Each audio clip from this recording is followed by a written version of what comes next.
Aujourd'hui, nous allons parler d'une histoire terrifiante de camping où des amis disparaissent un par un, plongeant le narrateur dans un cauchemar sans fin. C'est un témoignage de Lucas D. Je m'appelle Lucas D, j'ai 28 ans et je suis passionné par le camping et les randonnées en pleine nature.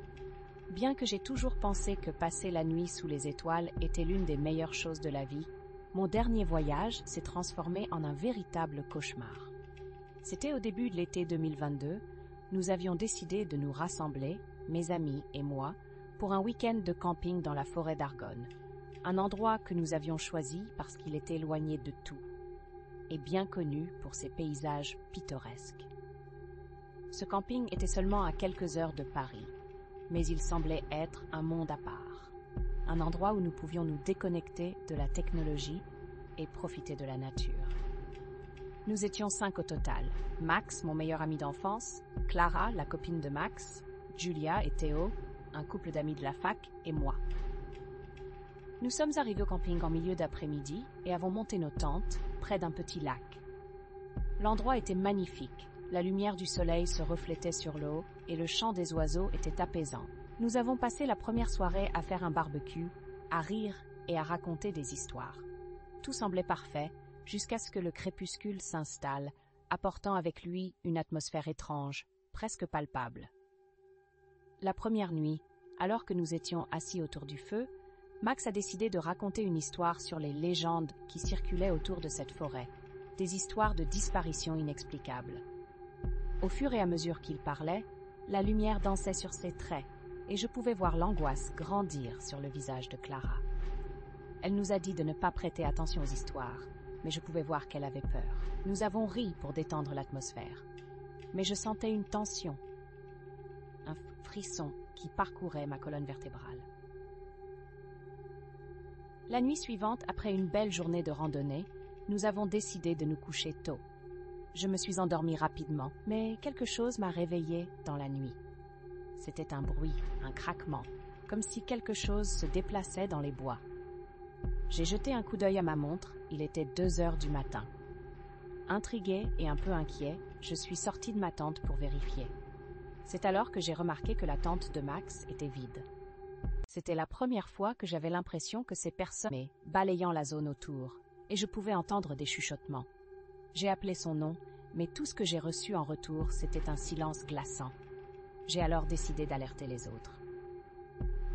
En rampant vers la tente de Clara et Max, j'ai réalisé que Julia et Théo n'étaient pas non plus dans leur tente. Je suis partie à leur recherche, mon cœur battant la chamade. Mes amis avaient disparu.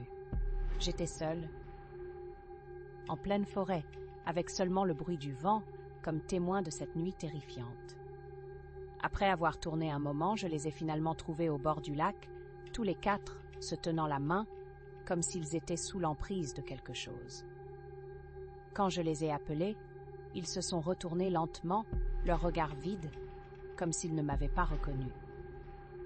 Pris de panique, je me souviens d'avoir reculé dans l'ombre de la forêt, mes pieds trébuchant sur les racines.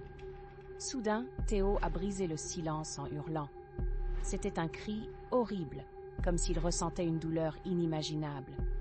Les autres se sont redressés alors que je tournais les talons, courant aussi vite que je le pouvais vers ma tente. J'ai fermé le zip, les larmes aux yeux, écoutant le bruit grandissant à l'extérieur. L'angoisse s'est emparée de moi. Je savais que quelque chose de terrible était en train de se passer. La nuit était devenue interminable. Les heures ont passé, et je pouvais encore entendre les bruits, des murmures, des cris, quelque chose qui ne faisait pas partie de ce monde. Je suis restée là, blottie sous ma couverture, espérant que ce n'était qu'un cauchemar. Au petit matin, lorsque la lumière est enfin apparue, j'ai osé sortir de ma tente. Le paysage était serein, mais je savais que quelque chose avait changé. Les murmures avaient cessé, mais mes amis n'étaient plus là. J'ai appelé leur nom, mais tout ce que j'ai reçu en retour était le chant des oiseaux. Après avoir cherché pendant des heures, je n'ai trouvé aucune trace d'eux. Finalement, j'ai pris mon courage à 2 mains et je suis allée chercher de l'aide, demandant à des randonneurs que j'ai croisés s'ils avaient vu quelque chose. Tout le monde semblait préoccupé par la tranquillité du lieu, ce qui n'était pas du tout rassurant. Au bout de quelques heures, Les autorités ont été informées et une véritable opération de recherche a été lancée. La police et des bénévoles ont commencé à arpenter la forêt, mais après plusieurs jours, aucun signe de mes amis n'a été retrouvé. Les rumeurs ont commencé à circuler.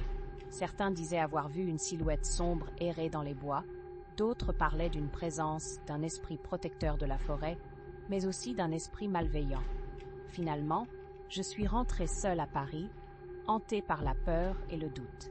Chaque jour qui passe, je ressens la culpabilité, me demandant si j'aurais pu faire quelque chose pour les sauver. Je vis désormais avec cette question que je ne pourrais probablement jamais répondre. Qu'est-il arrivé à mes amis? Ceci était plus qu'une simple histoire de camping. C'était une rencontre avec quelque chose d'inexplicable. Dans les nuits sans sommeil, je ressens encore leur présence. J'ai peu de nouvelles de ceux qui ont survécu à l'horreur de ce week-end, et même si je continue de chérir les souvenirs heureux de notre amitié, je ne peux m'empêcher de ressentir la perte. Alors, avant de partir dans une forêt, n'oubliez jamais qu'il peut y avoir des secrets que certaines ombres gardent farouchement. Soyez prudents, car parfois, sous le couvert des étoiles, le silence peut cacher plus que ce que vous pouvez imaginer.